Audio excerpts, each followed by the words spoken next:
Abby with Abby's Colorful Creations and Pretty Colorful, and today I decided to do something a little bit different. Earlier today, one of the participants for the March challenge that I'm doing, that I have going on right now, posted in a different group asking for help on her invoices and her receipts for face painting. So I figured I would put myself out there and I would give her mine because mine has worked so wonderful. Again, one of the reasons that I started Pretty Colorful was to be an open book. I'm not saying that my way is the best way, but it has helped me, and anything that I know and has helped me, I'm gonna go ahead and just give it to you guys. Again, I'm an open book. If you guys ever have any other questions about anything, just come and ask me. Inbox me, message me, text me, call me. I don't care what it is. Just go ahead and contact me.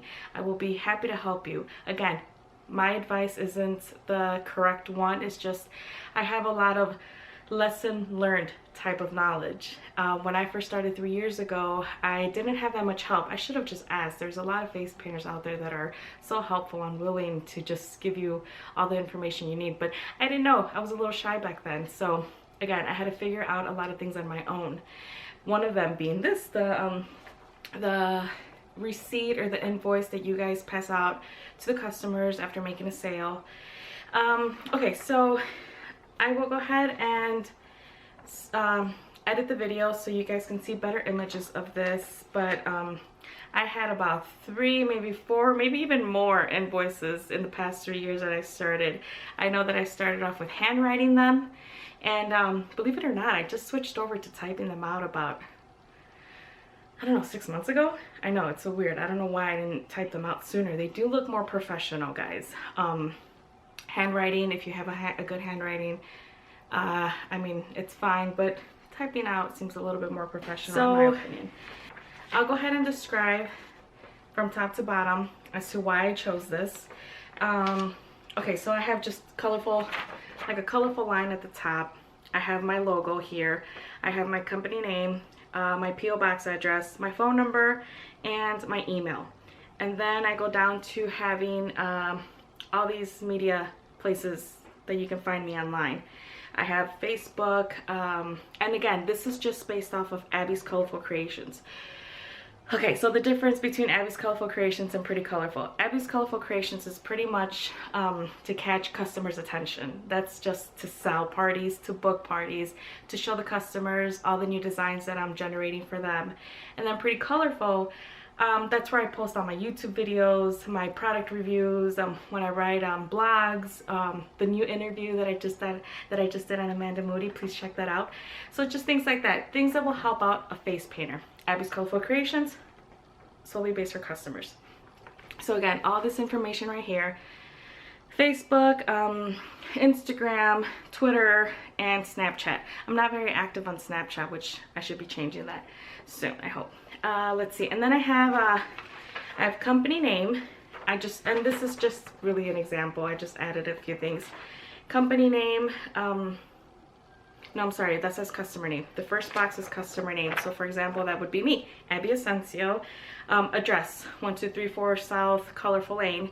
Phone number, and then company name. If I am going to a McDonald's restaurant, if I'm going to a Chick-fil-A restaurant. So yeah, that type of company name. If it's just a home party, a backyard party, I leave it blank.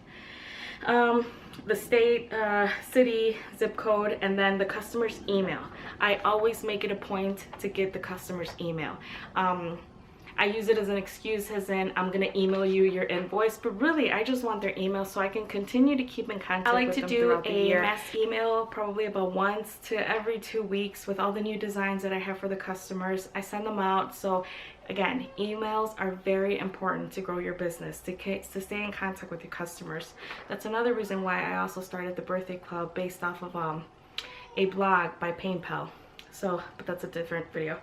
So yes, the email's right there. And then I start with the event information, which is the event dates, guest of honor. Who is your guest of honor?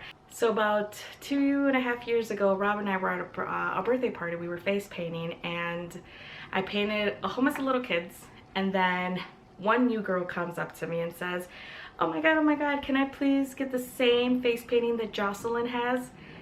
I said to myself, and I even said it out loud actually, I said, who's Jocelyn?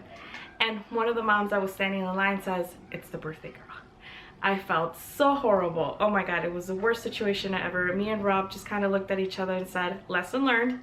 And from now on, we need to make it a point to know our birthday person's name. One of my rules is they get to go first, whether they accept or not, because either they're too busy playing or they're too scared of a face painter. That's up to them.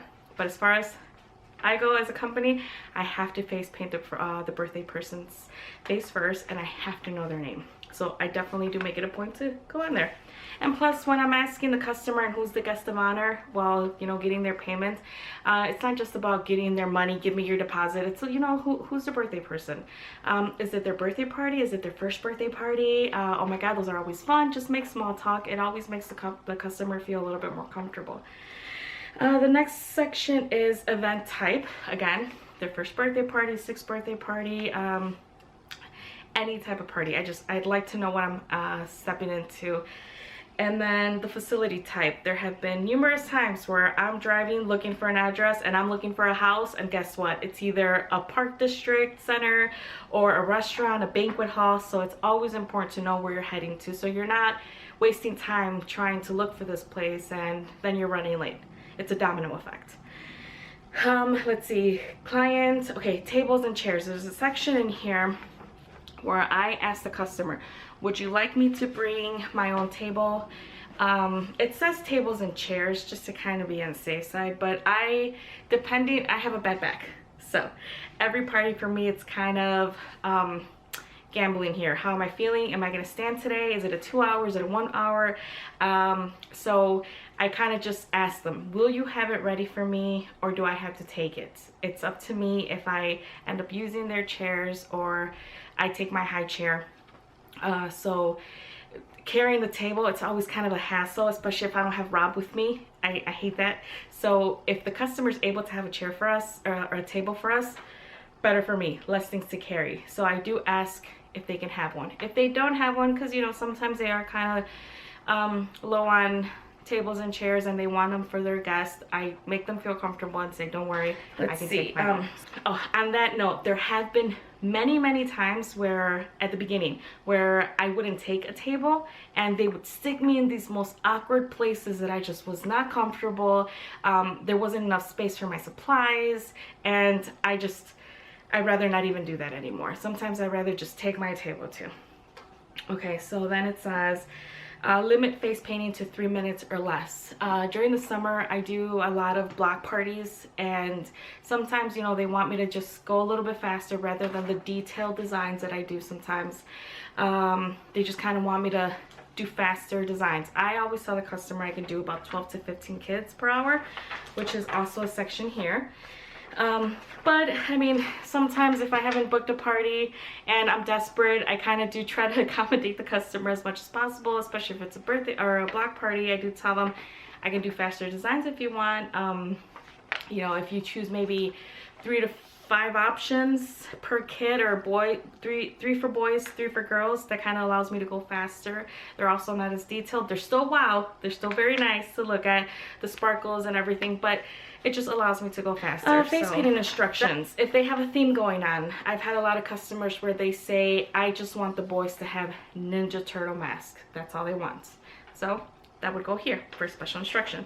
And parking instructions. I've gotten tickets because I've parked over, you know, on the street parking, and I need a permit, like a sticker.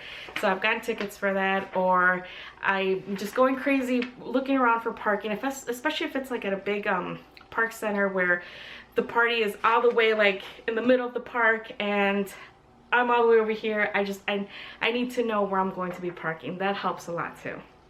How did you hear about that? How did you hear about us? You need to know as a salesperson, because let's face it, as owning our own business, we're all salespeople here, whether we like it or not, whether we're good at it or not. How did you hear about us? It's a very important question to ask your customer, because this way you'll know what you're doing right and just keep focusing on that.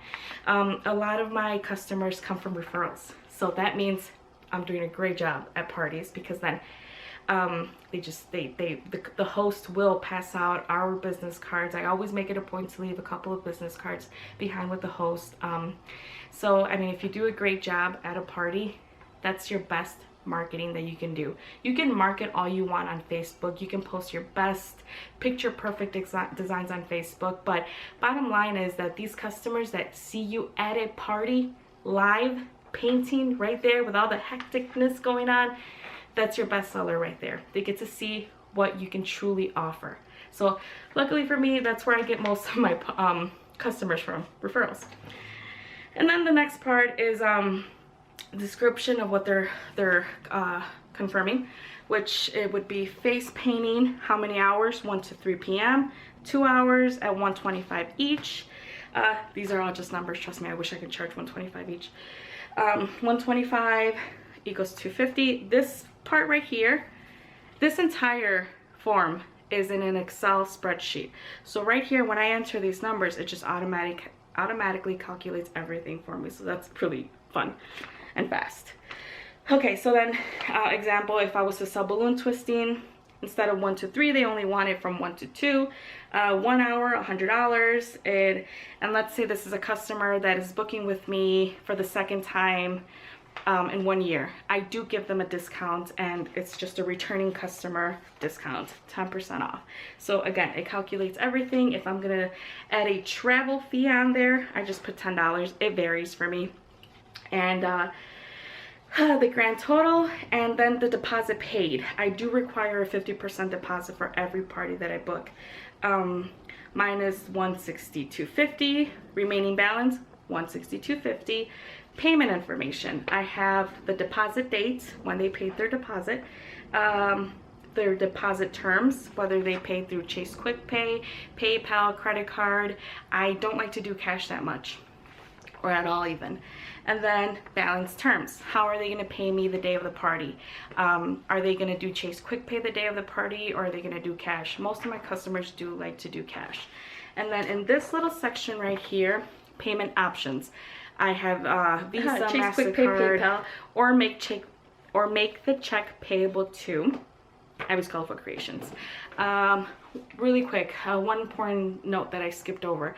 Here, I like to write in their invoice. I used to have it say receipt, but a lot of my customers like the word invoice. A lot of the customers, especially that are in corporate companies or restaurants, they like the word invoices or invoice for accounts payable type reasons. It is a little bit easier. I was in accounts payable for about 6 years, and we do needed to say invoice rather than receipt. So you might take that in, you might want to take that into consideration.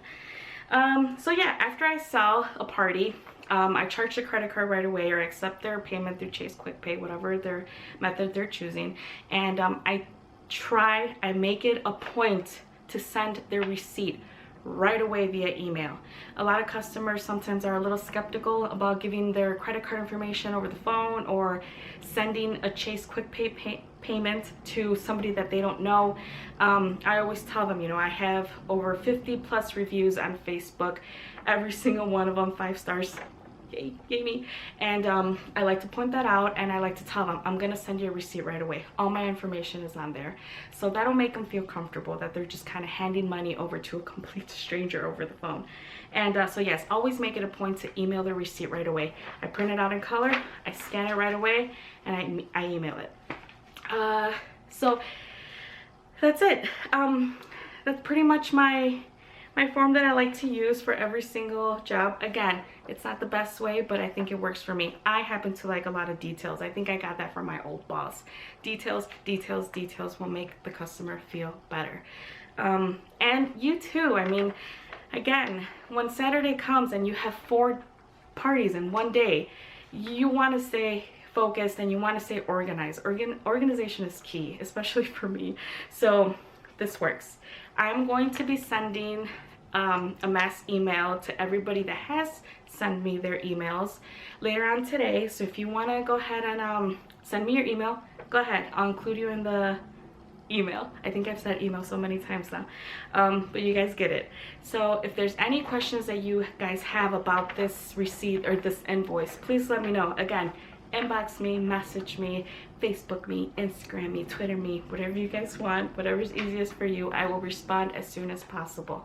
I hope this helps, and feel free to copy it. I don't mind at all whatsoever. Whatever helps. Again, I am an open book and here to help you. All right, guys, happy Tuesday. Have a colorful day, and thank you so much for watching. Bye.